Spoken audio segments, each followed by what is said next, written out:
Good afternoon, dear participants of Astana Finance Days. Welcome to the session Investments in Data Centers, which is known as mining farms. When we got used to mining, we always thought about minerals and natural resources mining. And when we speak about mining, we all, especially in Kazakhstan, we understand that we are talking about computing operations that at the same time create a new digital assets and support the network of transactions. And especially recent months in Kazakhstan, we saw a boom because every day we received 5 to 10 emails from our neighbors from China regarding opportunities to place here, because in Kazakhstan we have all conditions for crypto mining. First of all, it's legalized status. That is very important. The second, the lowest prices for energy resources. And last year, the president legalized the status. And this year, via the implementation of the tax for mining, we can say that they can feel comfortable themselves. And our Saket promised the president the investments in the amount of $700 million USD. I think that since then they can fulfill its volume, because for the last months, the volume of demands that we received, if we transfer it into USD, actually it's more than 700 billion. And as for the tax itself, first, probably when Alan will speak about it, it was in April. In May, everything changed because it turned out that the tax is very good, because actually it legalizes the status. And today at our panel session, today in our studio, we have the Deputy Chairman of the Committee of Information Security of Saket, Arman Serikpayevich, thank you very much that you agreed to join us. Due to we are limited in time, but because of different events, could you tell us, please? Can data centers that mine bitcoins be assured in own status until the next step? Because when they invest 10 billion USD, in some countries, for example, after some time, they are asked just to leave. And as for this flood of mining farms, data centers, you can see it. What do you think about our other spillover effects in the development of other industries? And as far as we understand, the tax, how will it impact? How will you account it? Because there are some issues in data centers and mining. There are some hostings and intermediaries and different levels, and they say and ask who will be subject to taxation. Could you please answer these questions? As for your questions, of course, probably I do not remember what was the first, what was the second. Good afternoon, dear participants of this session. For me, as for taxation, and what Arman has said, of course, first of all, this measure was taken because since last year, 25th of June, when the first law was assigned on mining sector, that it should be legalized, and some definitions were introduced, and since then we can say, like we mentioned before, and I had the previous session before, we started and launched the official mining sector in Kazakhstan. And since then, unfortunately, of course, we follow the empirical way because there are some moments that cannot be focused appropriately in how it will be in the future. But it's a know-how for the whole world. And let's take the precedence when we introduce the taxation of mining in Kazakhstan. And if we trace the same information, similar information from internet, for example, or other resources, actually I didn't find such information regarding taxation of mining. And we officially introduced mining, and these fees mean that the mining structure as it is fully legalized. We see some moments today that are the part of laws and legal acts that should be developed further, that should be amended further, that are connected regulations and those threats that we have. For example, miners will worry about own business because investments that are attracted in this sector, of course, are huge. It's huge money.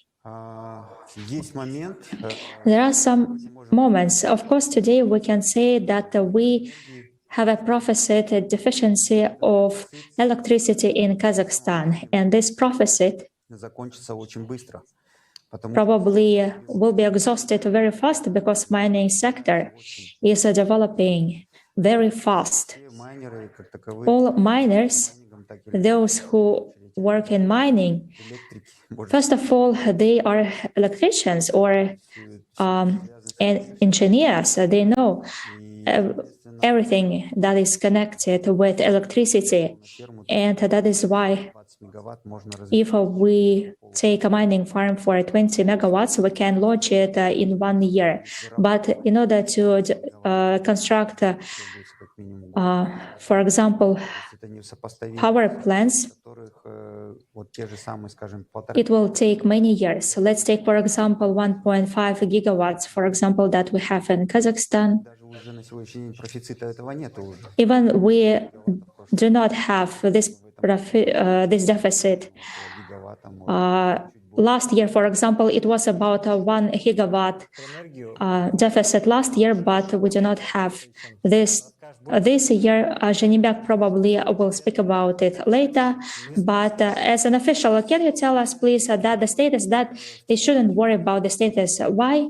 Probably I started from far. But with the help of business, unfortunately, business is not so active. Not just active, probably. I mean, it's not so transparent. Unfortunately, there are some issues. If we take Astana Hub, for example, based on Astana Hub, we have many preferences. And actually, it's not connected with the territory, and you can be anywhere. You can in Kibastus, Pavlodar, Ust-Kamenogorsk, and other cities and mining farms can be there. But anyway, you can be registered in Astana Hub and to receive different taxation preferences and benefits. But business companies do not come to Astana Hub. They do not use these preferences. And as for transparency that we need to have, unfortunately, it's absent. It's absent. And it turns out that, once again, we have a deficit of electricity, but it's not controlled. And unfortunately, if a business doesn't come to us, we will not be able to regulate it. For example, the electricity consumption, or we won't be able to focus it. Anyway, mining is legalized, and in this case, we say that we are open, and the government is ready Everything that we need here, everything is ready. But in order tomorrow our business would feel comfortable, we need to know how to build up, for example, the same stations and so on. And here we have Arman Dorjiyev, who will be speaker today, who will represent association, and we always contact with him, communicate with him, and in this direction, of course, we need not only this association, but also other associations from business that are not the part of the association to come to us in order to get the feedback, in order to understand. Once again, we need forecasts. The more clear the forecasts are with the Ministry of Energy and so on, the more power stations will be built up and so on. Power stations that in the future, based on which we will develop mining and extract. Okay, I will remind our listeners that currently Kazakhstan is a unique place because it has Astana hub and there are some prioritized types of activities. And 19th type of activity is a computing operation, that is data center, and the mining farms are dealing with it. And this residency provides mining farms the opportunity to deliver equipment free of fees. Let's take Russia, for example. When you deliver the equipment, you need to pay 20% VAT, or in the USA, it's about 26%. Then in Kazakhstan, the residency in Astana hub gives such references. But of course, we understand that mainly they were envisaged for such companies like Kazakh Telecom, Trans Telecom to develop data centers in Kazakhstan. As far as I remember, Trans Telecom made 7 data centers, and they wanted to become hub, for example, for Amazon, for Microsoft, for data centers could keep the data, but at the same time, they can also mine Bitcoins. That is the benefit for my own region. I'm from Ekibastus region, and we are proud of our miners and hydropower stations that provided about 50% of the whole generation of the whole country. It's about 7.2 tenge per kilowatt per hour cost, and many energy intensity industries are located in Pavlodar region, and the profit of electricity actually is a benefit for miners who started their own activity in 2018-2017, and via miners we increased power generation. We provided jobs for miners, and now I would like to give the floor to Deputy Akim of Pavlodar region, Saken, Shayakhmetov. Saken, can you tell us, please, are you ready to accept energy intensity production? Do we have in the Pavlodar region some places for plants or miners? All the miners are covered the whole profit. And what are the plans to increase power generation? As far as we understand, GRES-2 hydropower station doesn't work with the whole capacity, but there are some opportunities to increase power generation in the region. Could you tell us, please? Second, the floor is yours. Yes, thank you very much. I'm very pleased to be here. And the question is, the audience, is it English or Russian speaking? Mainly it's who are registered. They are miners from China. But we have simultaneous interpretation, so that is why they can listen to you in English. Okay, so it's a pleasure to be here at Astana Financial Days. So let me just start my screen broadcast real quick.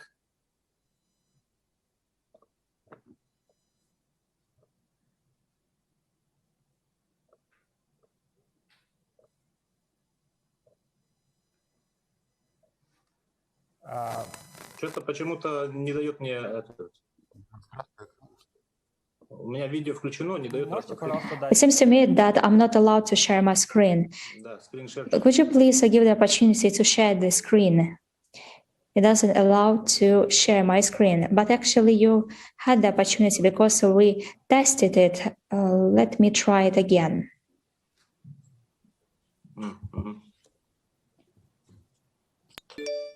Okay, so if I may, just a little bit of a background on what we're working on with in Pavlodar region. So as my colleague said, Pavlodar is basically the energy hub of Kazakhstan, producing more than half of its coal output and about 45–46% of its electricity output. So what we're seeing at the moment, what we've touched upon really briefly, is that Kazakhstan currently is experiencing a huge amount of interest from especially Chinese miners that have been obviously pushed out of China for certain reasons.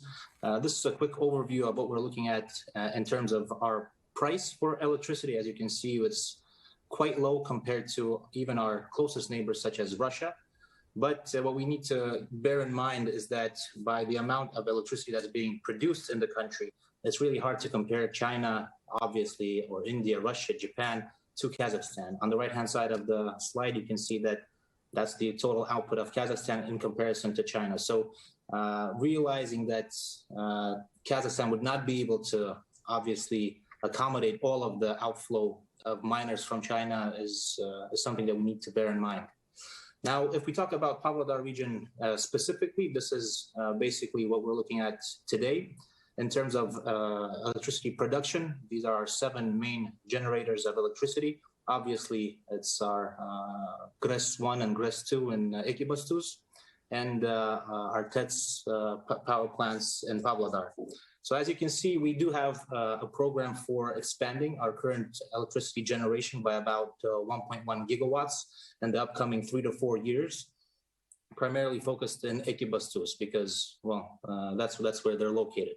If we look at the output of electricity and how it's being utilized, at the moment, about half of it is used in the region itself. The other half is used to supply electricity to other regions of the country. A little bit is used for exports. Obviously, there's a lot of amount of electricity that's used between Kazakhstan and Russia in order to maintain our energy balance in our northern regions of the country. So basically what we're looking at here, what I would like to underline is that this surplus of electricity that everybody's talking about, as my colleague has mentioned, is not as abundant as you might think in the beginning. And there's obviously a lot of interest for this lucrative piece of the pie. So I personally think that we as a country and as a region have to be very picky into who gets the opportunity to use this electricity in the region and in the country. So basically, these are the main 4 biggest mining data centers that we have in the region. Obviously, Energix, BTC, Bitfury, and Kazakh Telecom. As you can see, here's a brief overview of what we have in terms of total amounts of investments that have been done into the region by these companies, the amount of electricity that they consume at the moment, and something that we really do pay attention to in the region is how much of the workforce does have an opportunity to work at these plants. The moderator has mentioned that mining facilities provide work for the local populations, but as you can see, that's not quite the case. On the right-hand side, there's a quick analysis that we have run in terms of how much electricity one worker consumes, basically, in a mining facility. You can see at the top 4 are obviously these mining facilities, and at the bottom 3, these are the AZF, for example, is a ferroalloy plant in Aksu. It employs several tens of thousands of people, giving them work, and that's the amount of electricity that they consume per worker. So this is something that we, as a regional and local government, pay a lot of attention to when choosing what kind of, for example, data centers that we would, or people looking into investing into the region that we look at. Also, in terms of this tax that has been implemented, obviously it does provide a legal backbone for all of the mining facilities to have sort of a legal bearing and a foothold in the country. However, in terms of money, 1 tenge per kilowatt hour at the moment would probably yield about 4.5 to 5 billion tenge a year, which in my opinion is extremely small. So it does provide a legal background, but in terms of getting its full potential and putting mining to the use of the people in the local communities, it's quite an, well, to put it mildly, an impotent measure, in my opinion. And so what we see in the region as a good way in terms of finding a balance between obviously business interests for miners and for them to be able to give back to the local communities that they operate in, because obviously the energy that's produced and that would be used in Pavlodar is all coal-based. That's all brown energy. The environmental situation in the region is dire. Pavlodar region is #1 in terms of environmental damage to the air at the moment. So environmental concerns are something that we take very seriously in the region at the moment. So what we propose, for example, at the moment for potential miners that want to come in to Pavlodar region that we would be most welcoming to is, especially given the fact that they're probably coming from China, a lot of them, is China has a thriving and well-developed coal chemistry industry, and basically making everything from chairs to energy to gas to other chemical compounds from coal. And what we hope to achieve in partnership with mining companies, if mining companies do come into Pavlodar, is that there would be a clear and well-defined ahead of time mechanism by which these mining companies would divert part of their revenues and part of their profits directly into technological transfers for our coal chemistry industry. So basically, Pavlodar at the Ekibastuz at the moment is experiencing a time of reimagination and reinventing itself. There's a special program designed by the president of the country to revamp Ekibastuz as it is. And the central integral part of that program is basically putting our coal to other use rather than just directly to energy. So I believe that if there are miners that are willing to work with us in this kind of way to help us achieve more environmentally friendly, more socially responsible initiatives in the region, then I think that our local government would definitely be very happy to work with such miners and provide all of the possible support and other measures to have that kind of operation running in Ekibastuz or Pavlodar as itself. So that's basically my 2 cents. Thank you very much, Saken, for your presentation. Thank you very much.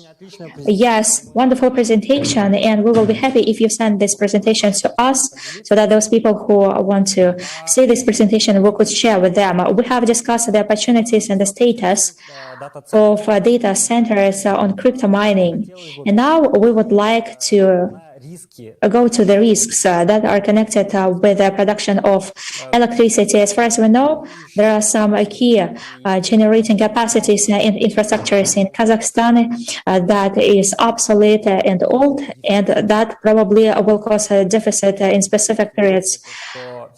Taking into consideration that those who asked and replied and those who come to us, they will get the access for crypto mining and in data centers, and indeed there will be some periods where there will be a shortage of electricity. And plus, of course, the main advantage of data centers is that they can launch and prop up the systems very fast, and the requirements for constructions are easy, and that is why they help to launch it rapidly. And as far as remember, from the moment of registration of the company till the moment of the connection, it can take only 3 weeks for 10 megawatts. 10 megawatts capacity actually is a huge plant, like Saken has shown in his presentation, where 1,000 people work, and they hired 15 people and 15 people for 10 megawatts. In 3 weeks, launch data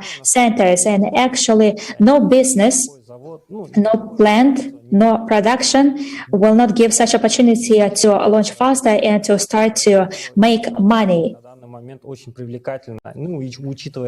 That's why this sector is attractive right now, and I do remember there were prices of $3,000 per Bitcoin for Kazakhstan. That was quite beneficial because we have a low cost of energy, and when many players were falling out of the game in Kazakhstan, still the hash rates increased because they got greater remuneration in Bitcoins.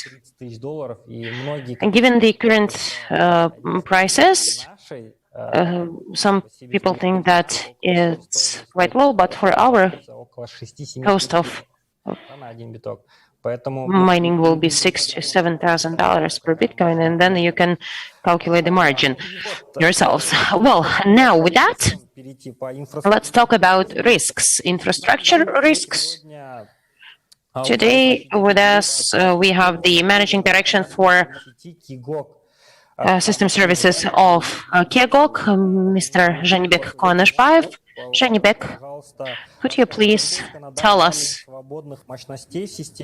what is the free capacity in the system? Will everyone who gets the technical specification get the energy? As far as I understand, those technical conditions, technical specifications were issued, taking into account the reserves for facilities under construction. I remember in some free economic zones, so the technical specifications were about 200, but their projects were only, I don't know, 350, because they've been building those plants for 5, 10 or more years. So if all of them somehow start using their technical conditions, what will happen then to the energy system? And what's your opinion on use of technical specifications that does not comply with the technical conditions? Because for plants, sometimes it's more beneficial to do these technical conditions for mining rather than generate. Good afternoon. First, let me talk about indicators in general. In the first half of 2021, when we compare it to the similar period of last year, the consumption increased by more than 3 billion kilowatt hours, or 6.1%. And we mostly saw an increase in the northern zone of the energy system of Kazakhstan, 2 billion kilowatt hours, including Pavlodar, 700 million kilowatt hours, Almaty region, 600 million kilowatt hours, and certainly Pavlodar region probably was impacted by this commissioning of data processing centers. This massive commissioning of data processing centers certainly impacts our energy system significantly. The growth of consumption since the beginning of 2021 just for data processing center was 80 megawatt or 350 million kilowatt hours. Currently, according to the information we have, in Kazakhstan, there are about 30 data processing centers. In 2020, this number increased by 60% when compared to 2019. And if we compare it to 2017, the increase was 280%. According to our data, another 6 facilities will be commissioned, and their consumption will be about 183 megawatts. In the beginning, you talked about surplus, that it can be exhausted soon. I can confirm that. Moreover, I would like to mention that there is a high degree of breakdowns or contingencies in our power plants. Since the beginning of this year, about 1,200 megawatt have been out of order, or on some days up to 2,000 megawatt were undergoing unscheduled maintenance or had some breakdowns. So in the beginning, you said that Kazakhstan is very attractive for miners because of low electricity prices, and this might be a good thing for miners, but that's a bad thing for the energy sector because the energy sector doesn't get enough money, the salaries are low, which everyone knows very well. And the president, when there was the latest meeting on the energy sector, there was an instruction to consider the opportunities to improve salaries in the sector. And the second thing is that there is insufficient investment into generation. There is insufficient investment into the grid, especially regional transmission capacities. Our distribution companies experience a deficit of funds required to modernize the equipment. They have outdated equipment in the regional grids, and it creates a lot of problems. As a grid operator, according to the law on electricity, we do the forecasted balance for power and capacity, for energy and capacity for a 7-year period, and we need to have a clear understanding on how the mining sector will develop across the country, what will be the growth rate, and that will give us an indication on how many generation facilities need to be built around the country and in which time frame. Like you've said today, it's quite easy to start a farm, but to build a good generation facility will take 4 or 5 years. Plus, you need to find the money to do it, and the problems could appear because international financial institutions don't allocate funds for a coal generation, and development of renewables leads to another need to build flexible generation because renewables are intermittent. When the wind blows, they can produce energy. When the sun's shining, they produce energy. So, for instance, in Kazakhstan, we have a lot of sun, and we have about 800 megawatts during the day. But at night, by the night time, they disappear, and we need to replace this somehow through our power plants. And we don't have these reserves of flexible generation in the country. So that's overall in terms of generation. And according to the instruction of the president, we are now doing work to develop flexible generation capacities. The Minister of Energy is planning to hold auctions this year for construction of new generation, flexible generation capacities. They are now thinking where this will be done and what kind of prices will be used for that. If flexible generation will be constructed, by the way, Kazakhstan has deficit of flexible generation. And as a result, to summarize my opinion, we don't have that much surplus. So, for instance, today we have recorded an increase in consumption today at 11 a.m. because of the heat wave.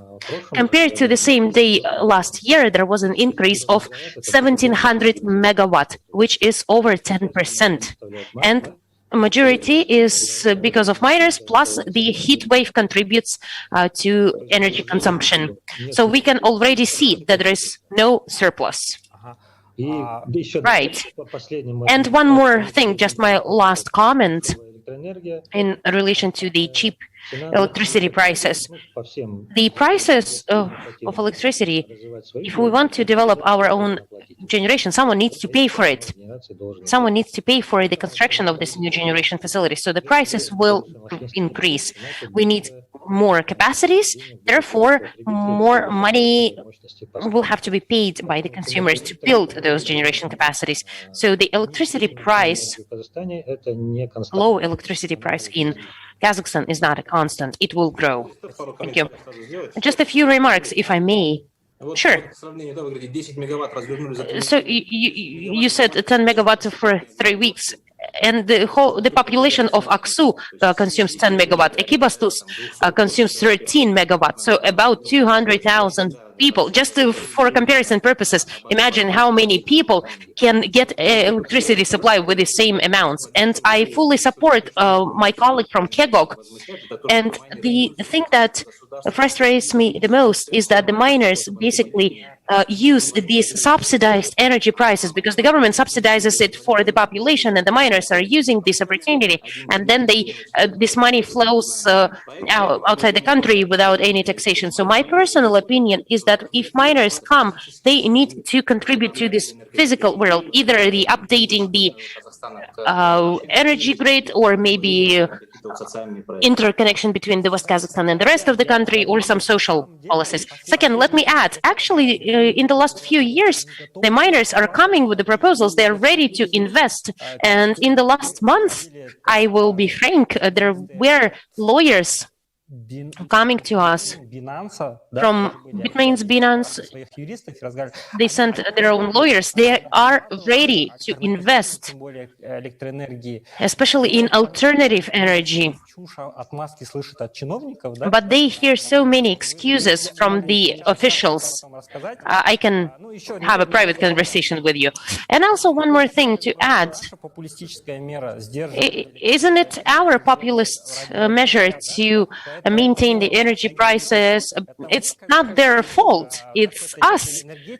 We have decided it to maybe impact the inflation because of the energy sectors. And one more thing, they're not getting it very cheaply because it was semi-legal in the system. They actually paid much more than the current tariff. I know some numbers when they show us the business plans, and they show what they're paying and what the Kegok is getting, or generators are getting.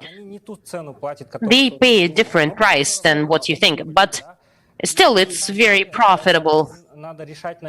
And this is probably something that we need to work on, maybe eliminate those populist measures of limiting energy prices or gas prices. And plus, maybe we need to give them opportunities. They are ready to invest. They tell us, give us 10, 15, or 20 megawatt, and we will build it. And in 3-5 years, we will leave it to you for free. But due to some reasons, the officials aren't ready for that, and I still don't understand why not. I only heard excuses. We talked to ACASH systems. They came to us. They were quite socially responsible. We talked to foreigners who are ready to work on that. But the problem is that the miners that we have now are not foreign miners. These are the miners who were born here, and they, to a large extent, use this legal system, which is quite favorable to some investors. And it's the question. I agree with you. It's our problem, it's our pain. And I think that allocating these capacities to mining without a strict contract, without ensuring investment into the locations where they are positioned, is impossible. Or I don't know, maybe Samruk can build their own mining center. You know, those excuses that I've heard were coming from there, at least from what I heard. So I'm saying that the problem is on our side. There are socially responsible guys coming to us that are ready to invest into renewables. But you're right, it's beneficial to some people in our country as well to leave the situation as is. Okay, let us now move on. Alan, are you here? Can you hear us? Yes, hi, colleagues. Can you hear me? I'm sorry, I had a force majeure situation with transport. My flight got cancelled, but I'm with you. Alan, if you can hear me, maybe you can stop somewhere or, I don't know, find a convenient place to speak. And I would like to talk to you about the challenges and risks of the data center industry and mining farms. And as the president of Blockchain Association, could you tell us more? I remember in April or May, we saw you almost every week in all the various mass media, and there were 2 blockchain associations created somehow that were in conflict with each other. One were saying one thing, another will saying another thing.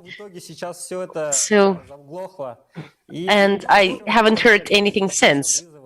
So can you talk to us about challenges and risks? Thank you. Right, let me tell you about it. Can you hear me well? Yes, we can hear you. So the tax that was imposed, first of all, that was first of all the risk that everyone understood, and it was quite unexpected. Right now, miners were ready to pay something, but they were not ready to explain to the investors that are coming here that this is just a tax. So the tax by itself, if the government bodies understand how the business works, they need to package it somehow, marketing it somehow. You cannot just introduce the tax because you wanted to, without an analysis or studies or analytical research or analytical papers. And again, playing it by ear, be it 1 tenge or 5 tenge or 15 tenge, it seems, just because it seems like an amount of money that the consumers can tolerate, that's illogical, because then the investors will tell you, okay, guys, there are several jurisdictions available. There is a US jurisdiction, Canada jurisdiction, Sweden, where they have a stable tax regime and clear indication of where the things are going. And unfortunately, we don't see it in Kazakhstan, especially if it's 1 tenge per month, and that's a problem. So this is the greatest risk that was realized for the investors. The next significant risks of miners include coal generation. Although we are proud that we have big power plants with 500, and we have the grid with 500 kilovolt. That's a problem because the players in the mining sector change. Now, investment funds are getting into this sector, and these investment funds have significant ESG responsibilities, and they care about emissions to the environment. This is a serious risk for mining industry in Kazakhstan, because it's very difficult to explain to the investors why are we consuming electricity generated by coal, by that contributing to the CO2 emissions. Maybe we will find some solution how to neutralize this, how to offset these carbon emissions for the kilowatt hours spent. But right now, there is no clear plan. I can tell you, we have already started losing some investment opportunities in Kazakhstan just because we cannot demonstrate that we have clean energy. And dirty energy is certainly cheaper. Clean energy is more expensive, and probably this story with mining could end in 3 to 4 years. And I mean, in investment projects. Well, thank you, Alan. This is probably a story that will continue until the next halving, and Kazakhstan needs to develop the other industries, as custody, depositories, exchanges, so everything that is required, those professional services are required, where the margin is greater. Right now, the status has been legalized, but there is still some chaos. And because of that chaos, as a finance specialist, I had to look into the matter, and we assist our investors when they register in AIFC. This is done to protect the investors. We do the due diligence of their contractors in Kazakhstan, beneficiaries, and we are trying to identify what the problems are with the sector. Sorry to intervene. Now there was an opinion here that those companies that own data centers should invest into development. There are actually two ways of how they could proceed. First, it's go upwards on the value chain. So when the technological company starts actually generating energy, downstream would be actually a natural direction when the company, like one of the companies that is member in our organization has done, they are now working with traditional data center. They've built a data center in Astana, and they have, I think, two interesting tenders in healthcare, and I think in cloud, because they already have improved their expertise in terms of data center construction. They have a better understanding of how they could link this whole value chain together. The profitability might not be as big as in mining. Their payback period is about 5 to 7 years, but that's also about business diversification and further deepening of the value chain. And they're quite satisfied with it because they understand that those other stories can finish quite quickly, and they want to diversify the business. All right, thank you, Alan. I see that we are almost out of time, and there are some questions coming in. And I would like to say that AIFC is not providing any preferences to miners. The main preference is protection of investment. Unfortunately, Kazakhstan had some bad reputation in the past, and it's still persistent. And one of the reasons why AIFC was created was exactly to mitigate that by introducing English law, UK judges, because there was a lack of trust by international investors. So we are doing some top-level due diligence for the foreigners to counsel them on who they could work with or not, and plus we check the projects that they can indeed generate cash, that there are beneficiaries in these projects, and these are the real project, not something that was imagined in free economic zones, which don't work. So there should be an initiator of the project, and we have developed a platform, an investment platform. That's not really related to mining, but I'll show how it works. There are projects here that we have checked where we have done due diligence. We see that there are real initiators behind the scene that are not the free economic zones or government entities. It's where they don't have beneficiaries. So in here, that's not the case. And for those international investors that listen to us right now, you can use this platform, and we can do due diligence free of charge, and we will do this work as Business Connect in AIFC. And there is one more question in terms of preferences on mining. Mostly that's provided now by Astana Hub. This is an exemption from VAT and corporate income tax, especially when importing the equipment. They can be exempt from VAT. And also there was a question, Zhanibek, you haven't answered. If the plants with the current technical conditions find the non-core use, I see a similar question coming from miners. What will happen in this case? Well, frankly speaking, I don't have an answer ready for this question because that's not part of my scope of work. But we know the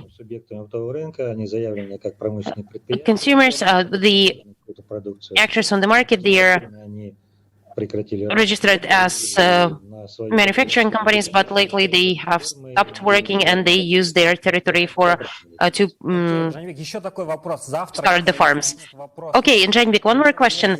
If in the future the question will come up whether the energy will go to the population or miners, can this question appear? I saw that there was this issue in Kyrgyzstan, in Iran, and in China. So, any indication indications on when this issue will become critical? This issue can arise. It can arise at any time, actually, because that is related to the categories of consumers. So there are certain categories of consumers. So we differentiate between category 1, category 2, category 3. So the first category is someone that cannot be disconnected. Hospitals, some social facilities, then industrial enterprises that have to run, and so on. So from this point of view, from this point of operations of the grid, the miners will probably be the first ones to reduce their consumption in case of deficit. All right, and one more thing. Do you plan to introduce a differentiated approach in Kazakhstan? For instance, what Saken said, in Russia, it's expensive if you mine all day long, but if you mine, let's say, if you turn off your equipment during peak hours, then it can actually be cheaper. Do you have any similar plans so that the miners could disconnect during peak hours? Wasn't it already in place at some point? At some point, yes, about 7 or 8 years ago, but then the differentiated tariffs were eliminated, but probably starting with mid-2022, we plan to introduce the balancing market in the Republic of Kazakhstan, and this will imply that during peak hours, electricity will be more expensive, and during nighttime or daytime, low consumption hours, this will be cheaper. So they could maybe disconnect during peak hours and consume more energy during night hours where the energy will be cheaper. Yes, there will be these opportunities. Also, when talking to some hydropower plants, I learned that there's actually an opportunity to connect to some of the capacities which we initially announced. So they could maybe buy some energy units in Russia and transfer them here, and there are opportunities. And as far as I understand, miners are ready to invest into it. But again, all of our big power plants, they run on coal. I do support the mining sector, but environment is a big issue. And if Kazakhstan comes up with some approach to how miners can invest, because right now the situation is chaotic, and unfortunately in this chaos someone gets the benefits, someone reaps the benefits, and the chaos continues. So to summarize, I see that we are out of time. To summarize, Kazakhstan is actually quite a beneficial place for miners, but there are already risks, there is already a deficit. So those new miners that come, please take that into account, that in the future, yes, the status is legal, but soon we might face the situation when we have to choose according to the categories. And just a small reminder of our investment platform, this is another opportunity for government bodies, for special economic zones. You can demonstrate the way we work, and we work with specific investment funds. We have the access to systems when we know the mandate of all the investment funds. So if you have any specificities where you have specific initiators and you want to find an investor, we can look up for the investors who are looking for similar thing in the world. So we can be like an investment broker free of charge, but the most important thing is that you have a real interest. With that, I will end. Thank you very much. Thank you, Saken, Janibek, Arman, Gilde. Thanks a lot, everyone. All the best to you. Goodbye. До свидания.